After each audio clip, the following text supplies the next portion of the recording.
ਮੇਰੇ ਪਿਆਰੇ ਦੇਸ਼ਵਾਸੀਓ ਨਮਸਕਾਰ। ਆਮ ਤੌਰ 'ਤੇ ਇਹ ਸਮਾਂ ਤਿਉਹਾਰਾਂ ਦਾ ਹੁੰਦਾ ਹੈ। ਥਾਂ-ਥਾਂ ਮੇਲੇ ਲੱਗਦੇ ਨੇ, ਧਾਰਮਿਕ ਪੂਜਾ-ਪਾਠ ਹੁੰਦੇ ਨੇ। ਕੋਰੋਨਾ ਦੇ ਇਸ ਸੰਕਟ ਕਾਲ ਵਿੱਚ ਲੋਕਾਂ ਵਿੱਚ ਚਾਅ ਤਾਂ ਹੈ, ਉਤਸ਼ਾਹ ਵੀ ਹੈ, ਪਰ ਸਾਡੇ ਸਾਰਿਆਂ ਦੇ ਦਿਲਾਂ ਨੂੰ ਛੂਹ ਲਵੇ ਇਹੋ ਜਿਹਾ ਅਨੁਸ਼ਾਸਨ ਵੀ ਹੈ। ਜ਼ਿਆਦਾਤਰ ਦੇਖਿਆ ਜਾਵੇ ਤਾਂ ਨਾਗਰਿਕਾਂ ਵਿੱਚ ਆਪਣੀ ਜ਼ਿੰਮੇਵਾਰੀ ਦਾ ਅਹਿਸਾਸ ਵੀ ਹੈ। ਲੋਕੀ ਆਪਣਾ ਧਿਆਨ ਰੱਖਦੇ ਹੋਏ ਅਤੇ ਦੂਜਿਆਂ ਦਾ ਵੀ ਧਿਆਨ ਰੱਖਦੇ ਹੋਏ ਆਪਣੇ ਰੋਜ਼ਮਰਾ ਦੇ ਕੰਮ ਵੀ ਕਰ ਰਹੇ ਨੇ। ਦੇਸ਼ ਵਿੱਚ ਹੋ ਰਹੇ ਹਰ ਸਮਾਗਮ 'ਚ ਜਿਸ ਤਰ੍ਹਾਂ ਦਾ ਸੰਜਮ ਅਤੇ ਸਾਦਗੀ ਇਸ ਵਾਰ ਦੇਖੀ ਜਾ ਰਹੀ ਹੈ, ਉਹ ਪਹਿਲਾਂ ਕਦੇ ਨਹੀਂ ਵੇਖੀ। ਗਣੇਸ਼ ਉਤਸਵ ਵੀ ਕਿਤੇ ਆਨਲਾਈਨ ਮਨਾਇਆ ਜਾ ਰਿਹਾ ਹੈ ਅਤੇ ਜ਼ਿਆਦਾਤਰ ਥਾਵਾਂ 'ਤੇ ਇਸ ਵਾਰੀ ਈਕੋ ਫ੍ਰੈਂਡਲੀ ਗਣੇਸ਼ ਜੀ ਦੀ ਮੂਰਤੀ ਦੀ ਸਥਾਪਨਾ ਕੀਤੀ ਗਈ। ਸਾਥੀਓ, ਜੇਕਰ ਅਸੀਂ ਬਹੁਤ ਬਰੀਕੀ ਨਾਲ ਦੇਖੀਏ ਤਾਂ ਇੱਕ ਗੱਲ ਜ਼ਰੂਰ ਸਾਡੇ ਧਿਆਨ ਵਿੱਚ ਆਏਗੀ, ਸਾਡੇ ਤਿਉਹਾਰ ਅਤੇ ਵਾਤਾਵਰਣ। ਇਨ੍ਹਾਂ ਦੋਵਾਂ ਦੇ ਵਿਚਕਾਰ ਇੱਕ ਬਹੁਤ ਡੂੰਘਾ ਰਿਸ਼ਤਾ ਹੈ। ਜਿੱਥੇ ਇੱਕ ਪਾਸੇ ਸਾਡੇ ਤਿਉਹਾਰਾਂ ਵਿੱਚ ਵਾਤਾਵਰਣ ਅਤੇ ਕੁਦਰਤ ਨਾਲ ਸਹਿ-ਜੀਵਨ ਦਾ ਸੁਨੇਹਾ ਲੁਕਿਆ ਹੁੰਦਾ ਹੈ, ਤਾਂ ਦੂਜੇ ਪਾਸੇ ਬਹੁਤ ਸਾਰੇ ਤਿਉਹਾਰ ਕੁਦਰਤ ਦੀ ਰੱਖਿਆ ਦੇ ਲਈ ਵੀ ਮਨਾਏ ਜਾਂਦੇ ਨੇ। ਜਿਵੇਂ ਬਿਹਾਰ ਦੇ ਪੱਛਮੀ ਚੰਪਾਰਣ ਵਿੱਚ ਸਦੀਆਂ ਤੋਂ ਥਾਰੂ ਆਦਿਵਾਸੀ ਸਮਾਜ ਦੇ ਲੋਕ 60 ਘੰਟੇ ਦੇ ਲਾਕਡਾਊਨ ਜਾਂ ਉਨ੍ਹਾਂ ਦੇ ਹੀ ਸ਼ਬਦਾਂ ਵਿੱਚ ਕਹੀਏ ਤਾਂ 60 ਘੰਟੇ ਦੇ ਬਰਨਾ ਦਾ ਪਾਲਣ ਕਰਦੇ ਨੇ। ਕੁਦਰਤ ਦੀ ਰੱਖਿਆ ਦੇ ਲਈ ਬਰਨਾ ਨੂੰ ਥਾਰੂ ਸਮਾਜ ਨੇ ਆਪਣੀ ਵਿਰਾਸਤ ਦਾ ਹਿੱਸਾ ਬਣਾ ਲਿਆ ਹੈ ਅਤੇ ਸਦੀਆਂ ਤੋਂ ਬਣਾਇਆ ਹੋਇਆ ਹੈ। ਇਸ ਦੌਰਾਨ ਨਾ ਕੋਈ ਪਿੰਡ ਵਿੱਚ ਆਉਂਦਾ ਹੈ ਅਤੇ ਨਾ ਕੋਈ ਆਪਣੇ ਘਰਾਂ ਤੋਂ ਬਾਹਰ ਨਿਕਲਦਾ ਹੈ ਅਤੇ ਲੋਕ ਇਹ ਮੰਨਦੇ ਨੇ ਕਿ ਜੇਕਰ ਉਹ ਬਾਹਰ ਨਿਕਲੇ ਜਾਂ ਜੇਕਰ ਕੋਈ ਬਾਹਰ ਤੋਂ ਆਇਆ ਤਾਂ ਉਨ੍ਹਾਂ ਦੇ ਆਉਣ-ਜਾਣ ਨਾਲ ਲੋਕਾਂ ਦੀਆਂ ਰੋਜ਼ਮਰਾ ਦੀਆਂ ਗਤੀਵਿਧੀਆਂ ਨਾਲ ਨਵੇਂ ਪੇੜ-ਪੌਦਿਆਂ ਨੂੰ ਨੁਕਸਾਨ ਹੋ ਸਕਦਾ ਹੈ।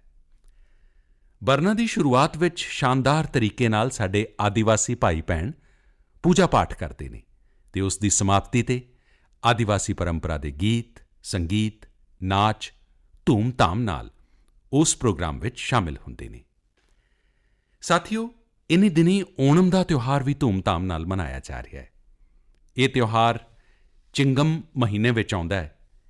ਇਸ ਦੌਰਾਨ ਲੋਕ ਕੁਝ ਨਵਾਂ ਖਰੀਦਦੇ ਨੇ, ਆਪਣੇ ਘਰਾਂ ਨੂੰ ਸਜਾਉਂਦੇ ਨੇ, ਪੂਕਲਮ ਬਣਾਉਂਦੇ ਨੇ, ਓਣਮ ਸਾਦਿਆ ਦਾ ਆਨੰਦ ਲੈਂਦੇ ਨੇ।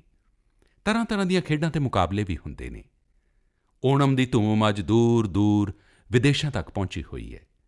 ਅਮਰੀਕਾ ਹੋਵੇ, ਯੂਰਪ ਹੋਵੇ ਜਾਂ ਖਾੜੀ ਦੇਸ਼ ਹੋਣ, ਓਣਮ ਦਾ ਉਤਸ਼ਾਹ ਤੁਹਾਨੂੰ ਹਰ ਜਗ੍ਹਾ 'ਤੇ ਮਿਲ ਜਾਏਗਾ। ਓਣਮ ਇੱਕ ਇੰਟਰਨੈਸ਼ਨਲ ਫੈਸਟੀਵਲ ਬਣਦਾ ਜਾ ਰਿਹਾ ਹੈ। ਸਾਥੀਓ, ਓਣਮ ਸਾਡੀ ਖੇਤੀ ਦੇ ਨਾਲ ਜੁੜਿਆ ਹੋਇਆ ਤਿਉਹਾਰ ਹੈ।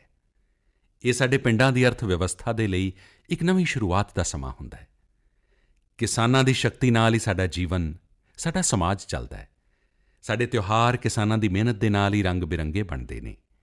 ਸਾਡੇ ਅੰਨਦਾਤਿਆਂ ਨੂੰ, ਕਿਸਾਨਾਂ ਦੀ ਜੀਵਨ ਸ਼ੈਲੀ ਦੀ ਸ਼ਕਤੀ ਨੂੰ ਵੀ ਸਾਡੇ ਵੇਦਾਂ ਵਿੱਚ ਬਹੁਤ ਸਨਮਾਨ ਦੇ ਨਾਲ ਨਮਨ ਕੀਤਾ ਗਿਆ ਹੈ। ਰਿਗਵੇਦ ਦਾ ਇਹ ਮੰਤਰ ਹੈ, ਅੰਨਾਨਾ ਪਤਯੇ ਨਮः ਕਸ਼ੇਤਰਾਨਾਮ ਪਤਯੇ ਨਮः। ਅਰਥਾਤ ਅੰਨਦਾਤਾ ਨੂੰ ਨਮਸਕਾਰ ਹੈ, ਕਿਸਾਨ ਨੂੰ ਨਮਸਕਾਰ ਹੈ। ਸਾਡੇ ਕਿਸਾਨਾਂ ਨੇ ਕੋਰੋਨਾ ਦੀ ਇਸ ਮੁਸ਼ਕਿਲ ਘੜੀ ਵਿੱਚ ਵੀ ਆਪਣੀ ਤਾਕਤ ਨੂੰ ਸਾਬਿਤ ਕੀਤਾ ਹੈ।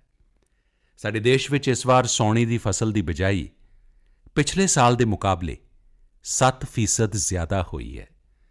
ਧਾਨ ਦੀ ਬਿਜਾਈ ਇਸ ਵਾਰ ਲਗਭਗ 10%, ਦਾਲਾਂ ਲਗਭਗ 5%, ਮੋਟੇ ਅਨਾਜ ਕੋਰਸ ਸੈਰਲਸ ਲਗਭਗ 3%, ਆਇਲ ਸੀਡਸ ਲਗਭਗ 13%, ਕਪਾਹ ਲਗਭਗ 3% ਜ਼ਿਆਦਾ ਬੀਜੀ ਗਈ ਹੈ। ਮੈਂ ਇਹਦੇ ਲਈ ਦੇਸ਼ ਦੇ ਕਿਸਾਨਾਂ ਨੂੰ ਵਧਾਈ ਦਿੰਦਾ ਅਤੇ ਉਨ੍ਹਾਂ ਦੀ ਮਿਹਨਤ ਨੂੰ ਸਿਜਦਾ ਕਰਦਾ। ਮੇਰੇ ਪਿਆਰੇ ਦੇਸ਼ਵਾਸੀਓ, ਕੋਰੋਨਾ ਦੇ ਇਸ ਕਾਲਖੰਡ ਵਿੱਚ ਦੇਸ਼ ਕਈ ਮੋਰਚਿਆਂ 'ਤੇ ਇੱਕੋ ਵੇਲੇ ਲੜ ਰਿਹਾ ਹੈ, ਪਰ ਇਹਦੇ ਨਾਲ-ਨਾਲ ਕਈ ਵਾਰ ਮਨ ਵਿੱਚ ਇਹ ਸਵਾਲ ਵੀ ਆਉਂਦਾ ਰਿਹਾ ਹੈ ਕਿ ਇੰਨੇ ਲੰਮੇ ਸਮੇਂ ਤੱਕ ਘਰਾਂ ਵਿੱਚ ਰਹਿਣ ਦੇ ਕਾਰਨ ਮੇਰੇ ਛੋਟੇ-ਛੋਟੇ ਬਾਲ ਮਿੱਤਰਾਂ ਦਾ ਸਮਾਂ ਕਿਵੇਂ ਬੀਤਦਾ ਹੋਵੇਗਾ। ਅਤੇ ਇਸੇ ਨੂੰ ਲੈ ਕੇ ਮੈਂ ਗਾਂਧੀ ਨਗਰ ਦੀ ਚਿਲਡਰਨ ਯੂਨੀਵਰਸਿਟੀ, ਜੋ ਦੁਨੀਆ ਵਿੱਚ ਇੱਕ ਵੱਖਰੀ ਤਰ੍ਹਾਂ ਦਾ ਪ੍ਰਯੋਗ ਹੈ, ਭਾਰਤ ਸਰਕਾਰ ਦੇ ਮਹਿਲਾ ਤੇ ਬਾਲ ਵਿਕਾਸ ਮੰਤਰਾਲੇ, ਸਿੱਖਿਆ ਮੰਤਰਾਲੇ, ਸੂਖਮ, ਲਘੂ ਤੇ ਮੱਧਮ ਉਦਯੋਗ ਮੰਤਰਾਲੇ, ਇਨ੍ਹਾਂ ਸਾਰਿਆਂ ਦੇ ਨਾਲ ਮਿਲ ਕੇ ਅਸੀਂ ਬੱਚਿਆਂ ਦੇ ਲਈ ਕੀ ਕਰ ਸਕਦੇ ਹਾਂ, ਇਸ 'ਤੇ ਵਿਚਾਰ ਚਰਚਾ ਕੀਤੀ। ਮੇਰੇ ਲਈ ਇਹ ਬਹੁਤ ਸੁਖਦ ਸੀ, ਲਾਭਕਾਰੀ ਸੀ, ਕਿਉਂਕਿ ਇਸ ਤਰ੍ਹਾਂ ਦੇ ਨਾਲ ਮੇਰੇ ਲਈ ਵੀ ਕੁਝ ਨਵਾਂ ਜਾਣਨ ਦਾ, ਨਵਾਂ ਸਿੱਖਣ ਦਾ ਮੌਕਾ ਬਣ ਗਿਆ। ਸਾਥੀਓ, ਸਾਡੇ ਵਿਚਾਰ ਦਾ ਵਿਸ਼ਾ ਸੀ ਖਿਡੌਣੇ ਤੇ ਖਾਸ ਕਰਕੇ ਭਾਰਤੀ ਖਿਡੌਣੇ।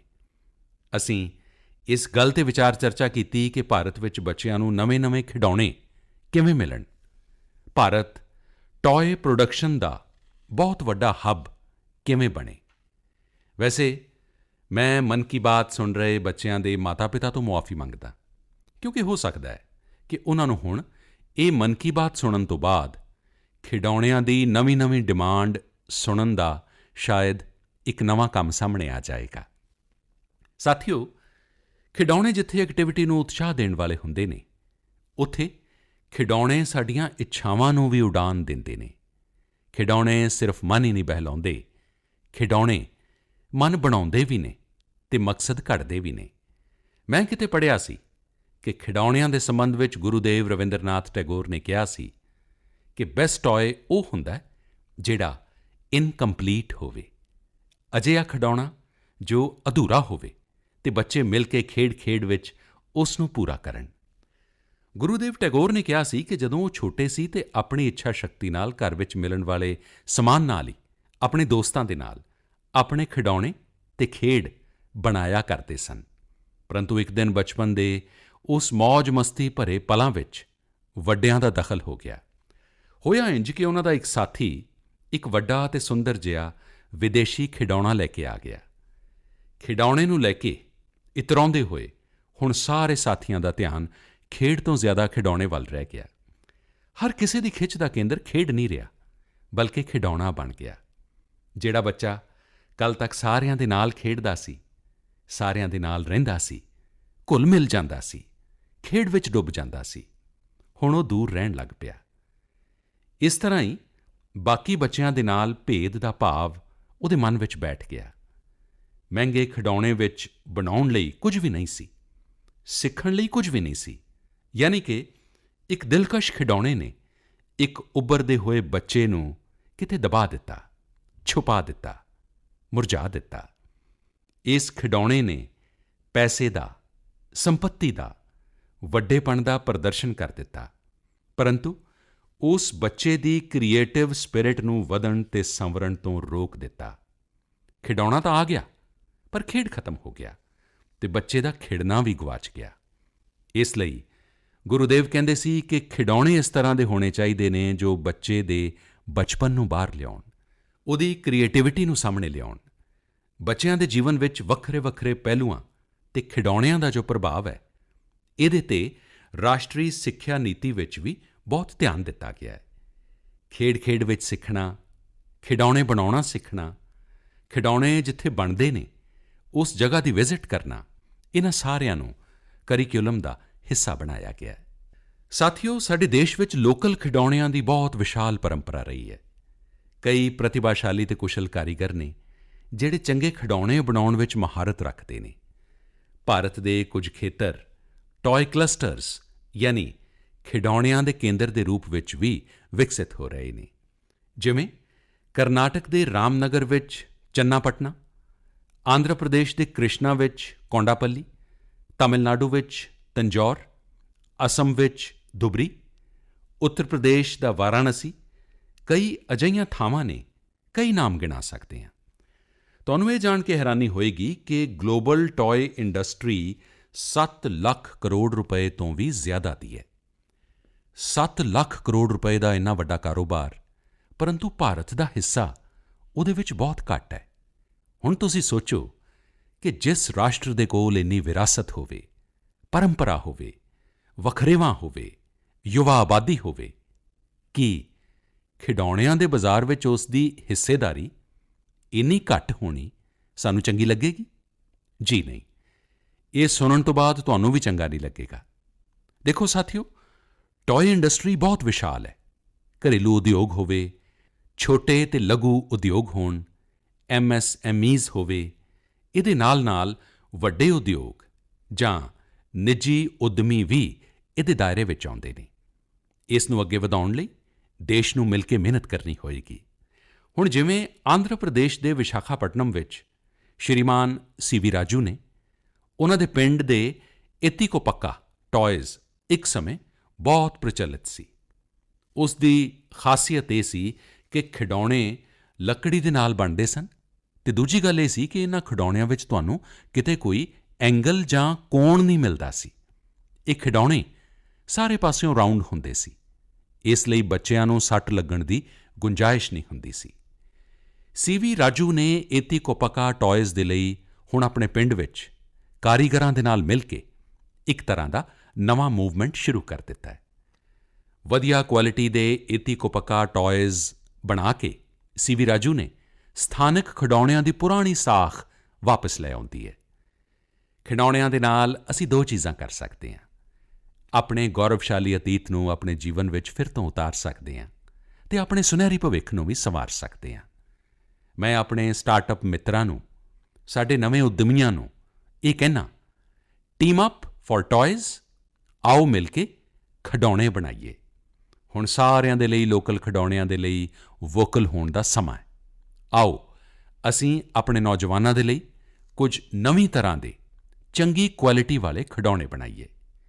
ਖਿਡੌਣਾ ਉਹ ਹੋਵੇ ਜਿਸ ਦੀ ਮੌਜੂਦਗੀ ਵਿੱਚ ਬਚਪਨ ਖਿੜੇ ਵੀ, ਖਿੜਖਿੜਾਏ ਵੀ। ਅਸੀਂ ਅਜਿਹੇ ਖਿਡੌਣੇ ਬਣਾਈਏ ਜਿਹੜੇ ਵਾਤਾਵਰਣ ਦੇ ਵੀ ਅਨੁਕੂਲ ਹੋਣ। ਸਾਥੀਓ, ਇਸੇ ਤਰ੍ਹਾਂ ਹੁਣ ਕੰਪਿਊਟਰ ਅਤੇ ਸਮਾਰਟਫੋਨ ਦੇ ਇਸ ਯੁੱਗ ਵਿੱਚ ਕੰਪਿਊਟਰ ਗੇਮਜ਼ ਦਾ ਵੀ ਬਹੁਤ ਟ੍ਰੈਂਡ ਹੈ। ਇਹ ਗੇਮਜ਼ ਬੱਚੇ ਵੀ ਖੇਡਦੇ ਨੇ ਅਤੇ ਵੱਡੇ ਵੀ ਖੇਡਦੇ ਨੇ, ਪਰ ਇਨ੍ਹਾਂ ਵਿੱਚ ਜਿੰਨੀਆਂ ਵੀ ਗੇਮਜ਼ ਹੁੰਦੀਆਂ ਨੇ, ਉਨ੍ਹਾਂ ਦੀਆਂ ਥੀਮਜ਼ ਵੀ ਜ਼ਿਆਦਾਤਰ ਬਾਹਰ ਦੀਆਂ ਹੀ ਹੁੰਦੀਆਂ ਨੇ। ਸਾਡੇ ਦੇਸ਼ ਵਿੱਚ ਇੰਨੇ ਆਈਡੀਆਜ਼ ਨੇ, ਇੰਨੇ ਕਨਸੈਪਟਸ ਨੇ, ਬਹੁਤ ਵਿਸ਼ਾਲ ਸਾਡਾ ਇਤਿਹਾਸ ਰਿਹਾ ਹੈ। ਕੀ ਅਸੀਂ ਉਨ੍ਹਾਂ ਉੱਤੇ ਗੇਮਜ਼ ਬਣਾ ਸਕਦੇ ਹਾਂ? ਮੈਂ ਦੇਸ਼ ਦੇ ਯੁਵਾ ਟੈਲੈਂਟ ਨੂੰ ਕਹਿੰਦਾ ਕਿ ਤੁਸੀਂ ਭਾਰਤ ਵਿੱਚ ਵੀ ਗੇਮਜ਼ ਬਣਾਓ ਅਤੇ ਭਾਰਤ ਦੇ ਵੀ ਗੇਮਜ਼ ਬਣਾਓ। ਕਿਹਾ ਵੀ ਜਾਂਦਾ ਹੈ, ਲੈਟ ਦ ਗੇਮਜ਼ ਬਿਗਿਨ। ਤਾਂ ਚਲੋ ਖੇਡ ਸ਼ੁਰੂ ਕਰਦੇ ਹਾਂ। ਸਾਥੀਓ, ਆਤਮ ਨਿਰਭਰ ਭਾਰਤ ਅਭਿਆਨ ਵਿੱਚ ਵਰਚੁਅਲ ਗੇਮਜ਼ ਹੋਣ, ਟੋਏ ਦਾ ਸੈਕਟਰ ਹੋਵੇ, ਸਾਰਿਆਂ ਨੇ ਬਹੁਤ ਮਹੱਤਵਪੂਰਨ ਭੂਮਿਕਾ ਨਿਭਾਉਣੀ ਹੈ ਅਤੇ ਇਹ ਮੌਕਾ ਵੀ ਹੈ।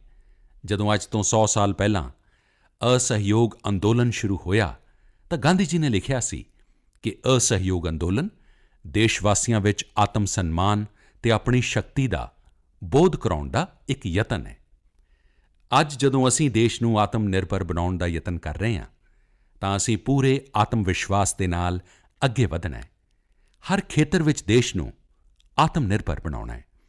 ਅਸਹਿਯੋਗ ਅੰਦੋਲਨ ਦੇ ਰੂਪ ਵਿੱਚ ਜਿਹੜਾ ਬੀਜ ਬੀਜਿਆ ਗਿਆ ਸੀ, ਉਹਨੂੰ ਹੁਣ ਆਤਮ ਨਿਰਭਰ ਭਾਰਤ ਦੇ ਵਿਸ਼ਾਲ ਰੁੱਖ ਵਿੱਚ ਤਬਦੀਲ ਕਰਨਾ ਸਾਡੀ ਸਾਰਿਆਂ ਦੀ ਜ਼ਿੰਮੇਵਾਰੀ ਹੈ।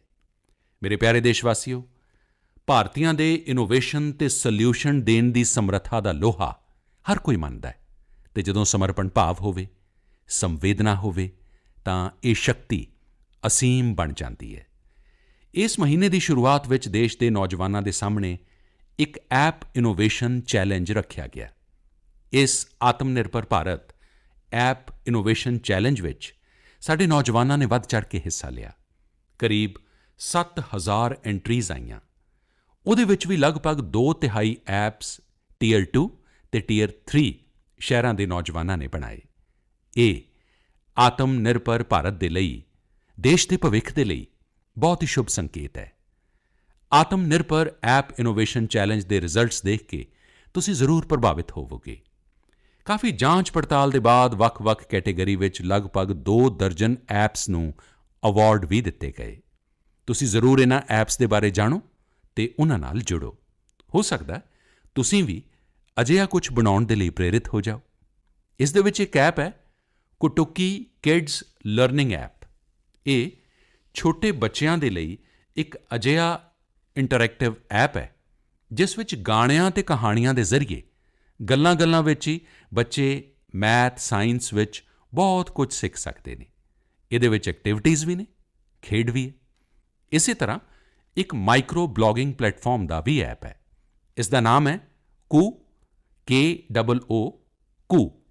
ਇਸ ਵਿੱਚ ਅਸੀਂ ਆਪਣੀ ਮਾਤ ਭਾਸ਼ਾ ਵਿੱਚ ਟੈਕਸਟ, ਵੀਡੀਓ ਅਤੇ ਆਡੀਓ ਦੇ ਜ਼ਰੀਏ ਆਪਣੀ ਗੱਲ ਰੱਖ ਸਕਦੇ ਹਾਂ, ਇੰਟਰੈਕਟ ਕਰ ਸਕਦੇ ਹਾਂ। ਇਸੇ ਤਰ੍ਹਾਂ ਚਿੰਗਾਰੀ ਐਪ ਵੀ ਨੌਜਵਾਨਾਂ ਵਿੱਚ ਕਾਫੀ ਪੌਪੂਲਰ ਹੋ ਰਿਹਾ ਹੈ। ਇੱਕ ਐਪ ਹੈ ਆਸਕ ਸਰਕਾਰ। ਇਸ ਵਿੱਚ ਚੈਟਬੋਟ ਦੇ ਜ਼ਰੀਏ ਤੁਸੀਂ ਇੰਟਰੈਕਟ ਕਰ ਸਕਦੇ ਹੋ ਅਤੇ ਕਿਸੇ ਵੀ ਸਰਕਾਰੀ ਯੋਜਨਾ ਦੇ ਬਾਰੇ ਸਹੀ ਜਾਣਕਾਰੀ ਹਾਸਲ ਕਰ ਸਕਦੇ ਹੋ, ਉਹ ਵੀ ਟੈਕਸਟ, ਆਡੀਓ ਅਤੇ ਵੀਡੀਓ ਤਿੰਨਾਂ ਤਰੀਕਿਆਂ ਦੇ ਨਾਲ। ਇਹ ਤੁਹਾਡੀ ਬਹੁਤ ਮਦਦ ਕਰ ਸਕਦਾ ਹੈ। ਇੱਕ ਹੋਰ ਐਪ ਹੈ ਸਟੈਪ ਸੈਟ ਗੋ। ਇਹ ਫਿਟਨੈਸ ਐਪ ਹੈ। ਤੁਸੀਂ ਕਿੰਨਾ ਚੱਲੇ, ਕਿੰਨੀਆਂ ਕੈਲੋਰੀਜ਼ ਬਰਨ ਕੀਤੀਆਂ, ਇਹ ਸਾਰਾ ਹਿਸਾਬ ਇਹ ਐਪ ਰੱਖਦਾ ਹੈ ਅਤੇ ਤੁਹਾਨੂੰ ਫਿਟ ਰਹਿਣ ਦੇ ਲਈ ਮੋਟੀਵੇਟ ਵੀ ਕਰਦਾ ਹੈ। ਮੈਂ ਇਹ ਕੁਝ ਹੀ ਉਦਾਹਰਣਾਂ ਦਿੱਤੀਆਂ ਨੇ। ਕਈ ਹੋਰ ਐਪਸ ਨੇ ਵੀ ਇਸ ਚੈਲੰਜ ਨੂੰ ਜਿੱਤਿਆ ਹੈ। ਕਈ ਬਿਜ਼ਨਸ ਐਪਸ ਨੇ, ਗੇਮਸ ਦੇ ਐਪਸ ਨੇ, ਜਿਵੇਂ is equal to, books and expense, Zoho Workplace, FTC talent. ਤੁਸੀਂ ਇਸ ਸਭ ਦੇ ਬਾਰੇ ਨੈੱਟ 'ਤੇ ਸਰਚ ਕਰੋ, ਤੁਹਾਨੂੰ ਬਹੁਤ ਸਾਰੀ ਜਾਣਕਾਰੀ ਮਿਲੇਗੀ। ਤੁਸੀਂ ਵੀ ਅੱਗੇ ਆਓ, ਕੁਝ ਇਨੋਵੇਟ ਕਰੋ, ਕੁਝ ਇੰਪਲੀਮੈਂਟ ਕਰੋ। ਤੁਹਾਡੇ ਯਤਨ ਅੱਜ ਦੇ ਛੋਟੇ-ਛੋਟੇ ਸਟਾਰਟਅਪਸ ਕੱਲ੍ਹ ਵੱਡੀਆਂ-ਵੱਡੀਆਂ ਕੰਪਨੀਆਂ ਵਿੱਚ ਬਦਲਣਗੇ ਅਤੇ ਦੁਨੀਆ ਵਿੱਚ ਭਾਰਤ ਦੀ ਪਛਾਣ ਬਣੇਗੀ।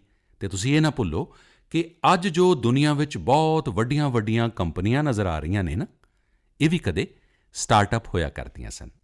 ਪਿਆਰੇ ਦੇਸ਼ਵਾਸੀਓ, ਸਾਡੇ ਇੱਥੋਂ ਦੇ ਬੱਚੇ, ਸਾਡੇ ਵਿਦਿਆਰਥੀ ਆਪਣੀ ਪੂਰੀ ਯੋਗਤਾ ਦਿਖਾ ਸਕਣ, ਆਪਣਾ ਸਮਰੱਥ ਦਿਖਾ ਸਕਣ, ਇਸ ਵਿੱਚ ਬਹੁਤ ਵੱਡੀ ਭੂਮਿਕਾ ਨਿਊਟ੍ਰੀਸ਼ਨ ਦੀ ਵੀ ਹੁੰਦੀ ਹੈ, ਪੋਸ਼ਣ ਦੀ ਵੀ ਹੁੰਦੀ ਹੈ। ਪੂਰੇ ਦੇਸ਼ ਵਿੱਚ ਸਤੰਬਰ ਮਹੀਨੇ ਨੂੰ ਪੋਸ਼ਣ ਮਹੀਨਾ, ਨਿਊਟ੍ਰੀਸ਼ਨ ਮੰਥ ਦੇ ਰੂਪ ਵਿੱਚ ਮਨਾਇਆ ਜਾਏਗਾ। ਨੇਸ਼ਨ ਅਤੇ ਨਿਊਟ੍ਰੀਸ਼ਨ ਦਾ ਬਹੁਤ ਗਹਿਰਾ ਰਿਸ਼ਤਾ ਹੁੰਦਾ ਹੈ। ਸਾਡੇ ਇੱਥੇ ਇੱਕ ਕਹਾਵਤ ਹੈ, ਯਥਾ ਅੰਨਮ ਤਥਾ ਮੰਨਮ, ਅਰਥਾਤ ਜਿਸ ਤਰ੍ਹਾਂ ਦਾ ਅੰਨ ਹੁੰਦਾ ਹੈ, ਉਸੇ ਤਰ੍ਹਾਂ ਦਾ ਸਾਡਾ ਮਾਨਸਿਕ ਅਤੇ ਬੌਧਿਕ ਵਿਕਾਸ ਵੀ ਹੁੰਦਾ ਹੈ। ਐਕਸਪਰਟਸ ਕਹਿੰਦੇ ਨੇ ਕਿ ਬੱਚੇ ਨੂੰ ਗਰਭ ਵਿੱਚ ਅਤੇ ਬਚਪਨ ਵਿੱਚ ਜਿੰਨਾ ਚੰਗਾ ਪੋਸ਼ਣ ਮਿਲਦਾ ਹੈ, ਓਨਾ ਚੰਗਾ ਉਹਦਾ ਮਾਨਸਿਕ ਵਿਕਾਸ ਹੁੰਦਾ ਹੈ ਅਤੇ ਉਹ ਤੰਦਰੁਸਤ ਰਹਿੰਦਾ ਹੈ। ਬੱਚਿਆਂ ਦੇ ਪੋਸ਼ਣ ਲਈ ਵੀ ਓਨਾ ਹੀ ਜ਼ਰੂਰੀ ਹੈ ਕਿ ਮਾਂ ਨੂੰ ਵੀ ਪੂਰਾ ਪੋਸ਼ਣ ਮਿਲੇ। ਅਤੇ ਪੋਸ਼ਣ ਜਾਂ ਨਿਊਟ੍ਰੀਸ਼ਨ ਦਾ ਮਤਲਬ ਸਿਰਫ ਇੰਨਾ ਹੀ ਨਹੀਂ ਹੁੰਦਾ ਕਿ ਤੁਸੀਂ ਕੀ ਖਾ ਰਹੇ ਹੋ, ਕਿੰਨਾ ਖਾ ਰਹੇ ਹੋ, ਕਿੰਨੀ ਵਾਰ ਖਾ ਰਹੇ ਹੋ। ਇਸ ਦਾ ਮਤਲਬ ਹੈ ਤੁਹਾਡੇ ਸਰੀਰ ਨੂੰ ਕਿੰਨੇ ਜ਼ਰੂਰੀ ਪੋਸ਼ਕ ਤੱਤ, ਨਿਊਟ੍ਰੀਐਂਟਸ ਮਿਲ ਰਹੇ ਨੇ। ਤੁਹਾਨੂੰ ਆਇਰਨ, ਕੈਲਸ਼ੀਅਮ ਮਿਲ ਰਿਹਾ ਜਾਂ ਨਹੀਂ, ਸੋਡੀਅਮ ਮਿਲ ਰਿਹਾ ਹੈ ਜਾਂ ਨਹੀਂ, ਵਿਟਾਮਿਨਸ ਮਿਲ ਰਹੇ ਨੇ ਕਿ ਨਹੀਂ। ਇਹ ਸਾਰੇ ਨਿਊਟ੍ਰੀਸ਼ਨ ਦੇ ਬਹੁਤ ਇੰਪੋਰਟੈਂਟ ਐਸਪੈਕਟਸ ਨੇ। ਨਿਊਟ੍ਰੀਸ਼ਨ ਦੇ ਇਸ ਅੰਦੋਲਨ ਵਿੱਚ ਪੀਪਲ ਪਾਰਟੀਸਿਪੇਸ਼ਨ ਵੀ ਬਹੁਤ ਜ਼ਰੂਰੀ ਹੈ। ਜਨ ਭਾਗੀਦਾਰੀ ਹੀ ਇਸ ਨੂੰ ਸਫਲ ਕਰ ਸਕਦੀ ਹੈ। ਪਿਛਲੇ ਕੁਝ ਸਾਲਾਂ ਵਿੱਚ ਇਸ ਦਿਸ਼ਾ ਵਿੱਚ ਦੇਸ਼ ਵਿੱਚ ਕਾਫੀ ਯਤਨ ਕੀਤੇ ਗਏ। ਖਾਸ ਕਰਕੇ ਸਾਡੇ ਪਿੰਡਾਂ ਨੂੰ ਇਸ ਜਨ ਭਾਗੀਦਾਰੀ ਦਾ ਜਨ ਅੰਦੋਲਨ ਬਣਾਇਆ ਜਾ ਰਿਹਾ ਹੈ। ਪੋਸ਼ਣ ਹਫ਼ਤਾ ਹੋਵੇ, ਪੋਸ਼ਣ ਮਹੀਨਾ ਹੋਵੇ, ਇਸ ਦੇ ਮਾਧਿਅਮ ਨਾਲ ਜ਼ਿਆਦਾ ਤੋਂ ਜ਼ਿਆਦਾ ਜਾਗਰੂਕਤਾ ਪੈਦਾ ਕੀਤੀ ਜਾ ਰਹੀ ਹੈ। ਸਕੂਲਾਂ ਨੂੰ ਜੋੜਿਆ ਗਿਆ ਹੈ। ਬੱਚਿਆਂ ਦੇ ਲਈ ਪ੍ਰਤੀਯੋਗਿਤਾਵਾਂ ਹੋਣ, ਉਹਨਾਂ ਵਿੱਚ ਅਵੇਅਰਨੈਸ ਵਧੇ, ਇਸ ਦੇ ਲਈ ਲਗਾਤਾਰ ਯਤਨ ਜਾਰੀ ਨੇ। ਜਿਵੇਂ ਕਲਾਸ ਵਿੱਚ ਇੱਕ ਕਲਾਸ ਮੋਨੀਟਰ ਹੁੰਦਾ ਹੈ, ਉਸੇ ਤਰ੍ਹਾਂ ਨਿਊਟ੍ਰੀਸ਼ਨ ਮੋਨੀਟਰ ਵੀ ਹੋਵੇ। ਰਿਪੋਰਟ ਕਾਰਡ ਦੀ ਤਰ੍ਹਾਂ ਨਿਊਟ੍ਰੀਸ਼ਨ ਕਾਰਡ ਵੀ ਬਣੇ। ਇਸ ਤਰ੍ਹਾਂ ਦੀ ਵੀ ਸ਼ੁਰੂਆਤ ਕੀਤੀ ਜਾ ਰਹੀ ਹੈ।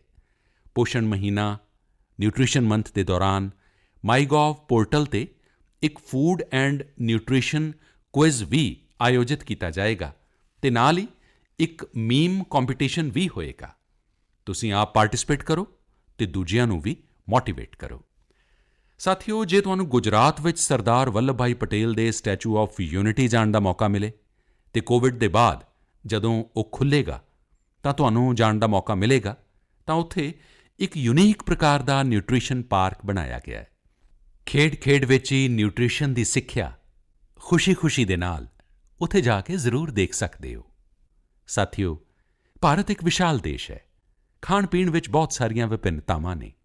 ਸਾਡੇ ਦੇਸ਼ ਵਿੱਚ 6 ਵੱਖਰੀਆਂ-ਵੱਖਰੀਆਂ ਰੁੱਤਾਂ ਹੁੰਦੀਆਂ ਨੇ। ਵੱਖ-ਵੱਖ ਖੇਤਰਾਂ ਵਿੱਚ ਉੱਥੋਂ ਦੇ ਮੌਸਮ ਦੇ ਹਿਸਾਬ ਨਾਲ ਵੱਖ-ਵੱਖ ਚੀਜ਼ਾਂ ਪੈਦਾ ਹੁੰਦੀਆਂ ਨੇ। ਇਸ ਲਈ ਇਹ ਬਹੁਤ ਹੀ ਮਹੱਤਵਪੂਰਨ ਹੈ ਕਿ ਹਰ ਖੇਤਰ ਦੇ ਮੌਸਮ, ਉੱਥੋਂ ਦੇ ਸਥਾਨਕ ਭੋਜਨ ਅਤੇ ਉੱਥੇ ਪੈਦਾ ਹੋਣ ਵਾਲੇ ਅੰਨ, ਫਲ, ਸਬਜ਼ੀਆਂ ਦੇ ਅਨੁਸਾਰ ਇੱਕ ਪੋਸ਼ਕ ਨਿਊਟ੍ਰੀਐਂਟ ਰਿਚ ਡਾਈਟ ਪਲਾਨ ਬਣੇ। ਹੁਣ ਜਿਵੇਂ ਮਿਲਟਸ, ਮੋਟੇ ਅਨਾਜ, ਰਾਗੀ ਹੈ, ਜਵਾਰ ਹੈ, ਇਹ ਬਹੁਤ ਉਪਯੋਗੀ ਪੋਸ਼ਕ ਭੋਜਨ ਨੇ। ਇੱਕ ਭਾਰਤੀ ਖੇਤੀ ਕੋਸ਼ ਤਿਆਰ ਕੀਤਾ ਜਾ ਰਿਹਾ ਹੈ।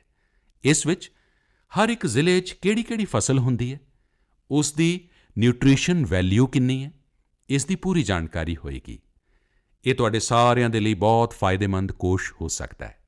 ਆਓ ਪੋਸ਼ਣ ਮਹੀਨੇ ਵਿੱਚ ਪੌਸ਼ਟਿਕ ਖਾਣੇ ਅਤੇ ਤੰਦਰੁਸਤ ਰਹਿਣ ਦੇ ਲਈ ਅਸੀਂ ਸਾਰਿਆਂ ਨੂੰ ਪ੍ਰੇਰਿਤ ਕਰੀਏ। ਪਿਆਰੇ ਦੇਸ਼ਵਾਸੀਓ, ਬੀਤੇ ਦਿਨੀਂ ਜਦੋਂ ਅਸੀਂ ਆਪਣਾ ਸੁਤੰਤਰਤਾ ਦਿਵਸ ਮਨਾ ਰਹੇ ਸੀ ਤਾਂ ਇੱਕ ਬੜੀ ਦਿਲਚਸਪ ਖਬਰ ਵੱਲ ਮੇਰਾ ਧਿਆਨ ਗਿਆ। ਇਹ ਖਬਰ ਹੈ ਸਾਡੇ ਸੁਰੱਖਿਆ ਬਲਾਂ ਦੇ ਦੋ ਜਾਂਬਾਜ਼ ਕਿਰਦਾਰਾਂ ਦੀ। ਇੱਕ ਹੈ ਸੋਫੀ ਅਤੇ ਦੂਸਰੀ ਵਿਦਾ। ਸੋਫੀ ਅਤੇ ਵਿਦਾ ਇੰਡੀਅਨ ਆਰਮੀ ਦੇ ਜਾਨਵਰ ਨੇ, ਡੌਗਜ਼ ਨੇ, ਅਤੇ ਉਹਨਾਂ ਨੂੰ chief of army staff commendation cards ਨਾਲ ਵੀ ਸਨਮਾਨਿਤ ਕੀਤਾ ਗਿਆ ਹੈ। ਸੋਫੀ ਅਤੇ ਵਿਦਾ ਨੂੰ ਇਹ ਸਨਮਾਨ ਇਸ ਲਈ ਮਿਲਿਆ ਕਿਉਂਕਿ ਇਹਨਾਂ ਨੇ ਆਪਣੇ ਦੇਸ਼ ਦੀ ਰੱਖਿਆ ਕਰਦੇ ਹੋਏ ਆਪਣਾ ਕਰਤੱਵ ਬਖੂਬੀ ਨਿਭਾਇਆ ਹੈ।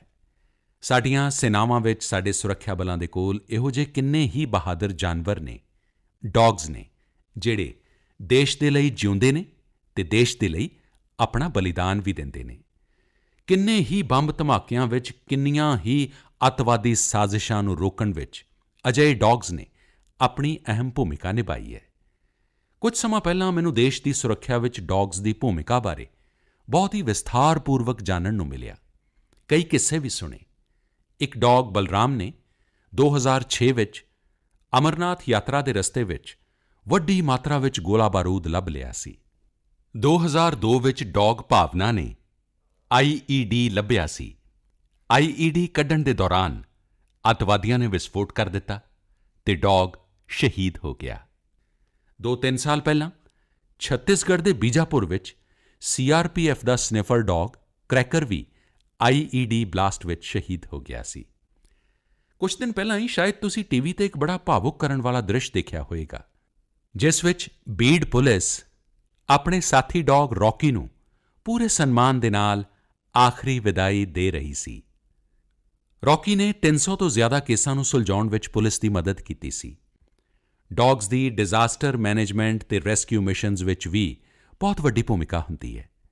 ਭਾਰਤ ਵਿੱਚ ਤਾਂ national disaster response force NDRF ਨੇ ਅਜਿਹੇ ਦਰਜਨਾਂ ਡੌਗਜ਼ ਨੂੰ ਸਪੈਸ਼ਲੀ ਟ੍ਰੇਨ ਕੀਤਾ ਹੈ। ਕਿਤੇ ਭੂਚਾਲ ਆਉਣ ਅਤੇ ਇਮਾਰਤ ਡਿੱਗਣ 'ਤੇ ਮਲਬੇ ਵਿੱਚ ਦੱਬੇ ਜਿਉਂਦੇ ਲੋਕਾਂ ਨੂੰ ਲੱਭਣ ਵਿੱਚ ਇਹ ਡੌਗਜ਼ ਬਹੁਤ ਐਕਸਪਰਟ ਹੁੰਦੇ ਨੇ। ਸਾਥੀਓ, ਮੈਨੂੰ ਇਹ ਵੀ ਦੱਸਿਆ ਗਿਆ ਕਿ ਇੰਡੀਅਨ ਬਰੀਡ ਦੇ ਡੌਗਜ਼ ਵੀ ਬਹੁਤ ਚੰਗੇ ਹੁੰਦੇ ਨੇ, ਬਹੁਤ ਸਮਰੱਥ ਹੁੰਦੇ ਨੇ। ਇੰਡੀਅਨ ਬਰੀਡ ਵਿੱਚ ਮੁਦੌਲ ਹਾਊਂਡ ਹੈ, ਹਿਮਾਚਲੀ ਹਾਊਂਡ ਹੈ, ਇਹ ਬਹੁਤ ਹੀ ਚੰਗੀਆਂ ਨਸਲਾਂ ਨੇ। ਰਾਜਾ ਪਲਾਇਮ, ਕੰਨੀ, ਚਿਪੀ ਪਰਾਈ ਅਤੇ ਕੋਂਬਾਈ ਵੀ ਬਹੁਤ ਸ਼ਾਨਦਾਰ ਇੰਡੀਅਨ ਬਰੀਡਸ ਨੇ। ਇਹਨਾਂ ਨੂੰ ਪਾਲਣ ਵਿੱਚ ਖਰਚਾ ਵੀ ਕਾਫੀ ਘੱਟ ਆਉਂਦਾ ਅਤੇ ਇਹ ਭਾਰਤੀ ਮਾਹੌਲ ਦੇ ਵਿੱਚ ਢਲੇ ਵੀ ਹੁੰਦੇ ਨੇ। ਹੁਣ ਸਾਡੀਆਂ ਸੁਰੱਖਿਆ ਏਜੰਸੀਆਂ ਵੀ ਇਹਨਾਂ ਇੰਡੀਅਨ ਬਰੀਡ ਦੇ ਡੌਗਜ਼ ਨੂੰ ਆਪਣੇ ਸੁਰੱਖਿਆ ਦਸਤੇ ਵਿੱਚ ਸ਼ਾਮਿਲ ਕਰ ਰਹੀਆਂ ਨੇ। ਪਿਛਲੇ ਕੁਝ ਸਮੇਂ ਵਿੱਚ ਆਰਮੀ, ਸੀਆਈਐਸਐਫ, ਐਨਐਸਜੀ ਨੇ ਮੁਧੋਲ ਹਾਊਂਡ ਡੌਗਜ਼ ਨੂੰ ਟ੍ਰੇਨ ਕਰਕੇ ਡੌਗ ਸਕਾਟ ਵਿੱਚ ਸ਼ਾਮਿਲ ਕੀਤਾ ਹੈ। ਸੀਆਰਪੀਐਫ ਨੇ ਕੋਂਬਾਈ ਡੌਗਜ਼ ਨੂੰ ਸ਼ਾਮਿਲ ਕੀਤਾ ਹੈ। Indian council of agriculture research ਵੀ ਭਾਰਤੀ ਨਸਲ ਦੇ ਡੌਗਜ਼ 'ਤੇ ਰਿਸਰਚ ਕਰ ਰਹੀ ਹੈ। ਮਕਸਦ ਇਹੀ ਹੈ ਕਿ ਇੰਡੀਅਨ ਬਰੀਡਸ ਨੂੰ ਹੋਰ ਜ਼ਿਆਦਾ ਬਿਹਤਰ ਬਣਾਇਆ ਜਾ ਸਕੇ ਅਤੇ ਉਪਯੋਗੀ ਬਣਾਇਆ ਜਾ ਸਕੇ। ਤੁਸੀਂ ਇੰਟਰਨੈੱਟ 'ਤੇ ਇਹਨਾਂ ਦੇ ਨਾਮ ਸਰਚ ਕਰੋ, ਇਹਨਾਂ ਦੇ ਬਾਰੇ ਜਾਣੋ। ਤੁਸੀਂ ਇਹਨਾਂ ਦੀ ਖੂਬਸੂਰਤੀ, ਇਹਨਾਂ ਦੀਆਂ ਕੁਆਲਿਟੀਜ਼ ਦੇਖ ਕੇ ਹੈਰਾਨ ਹੋ ਜਾਓਗੇ। ਅਗਲੀ ਵਾਰ ਜਦੋਂ ਵੀ ਤੁਸੀਂ ਡੌਗ ਪਾਲਣ ਦੀ ਸੋਚੋ ਤਾਂ ਤੁਸੀਂ ਇਹਨਾਂ ਵਿੱਚੋਂ ਹੀ ਕਿਸੇ ਇੰਡੀਅਨ ਬਰੀਡ ਦੇ ਡੌਗ ਨੂੰ ਘਰ ਲਿਆਓ। ਆਤਮ ਨਿਰਭਰ ਭਾਰਤ ਜਦੋਂ ਜਨ ਮਨ ਦਾ ਮੰਤਰ ਹੀ ਬਣ ਰਿਹਾ ਹੈ ਤਾਂ ਕੋਈ ਵੀ ਖੇਤਰ ਇਸ ਤੋਂ ਪਿੱਛੇ ਕਿਵੇਂ ਛੁੱਟ ਸਕਦਾ ਹੈ।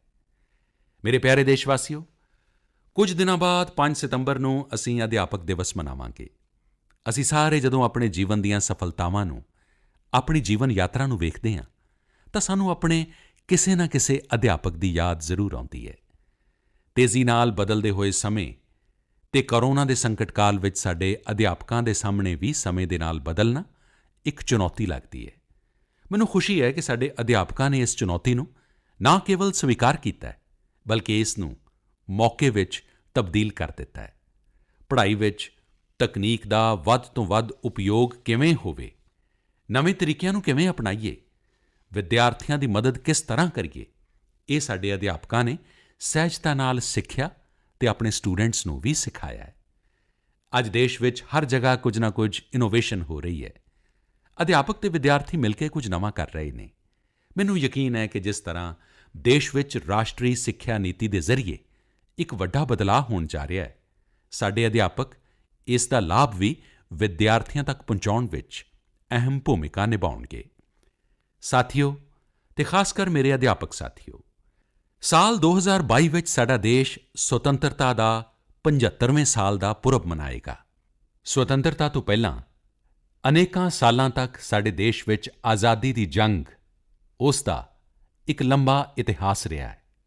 ਇਸ ਦੌਰਾਨ ਦੇਸ਼ ਦਾ ਕੋਈ ਕੋਨਾ ਅਜਿਹਾ ਨਹੀਂ ਸੀ ਜਿੱਥੇ ਆਜ਼ਾਦੀ ਦੇ ਮਤਵਾਲਿਆਂ ਨੇ ਆਪਣੇ ਪ੍ਰਾਣ ਨਿਛਾਵਰ ਨਾ ਕੀਤੇ ਹੋਣ, ਆਪਣਾ ਸਭ ਕੁਝ ਨਾ ਤਿਆਗਿਆ ਹੋਵੇ।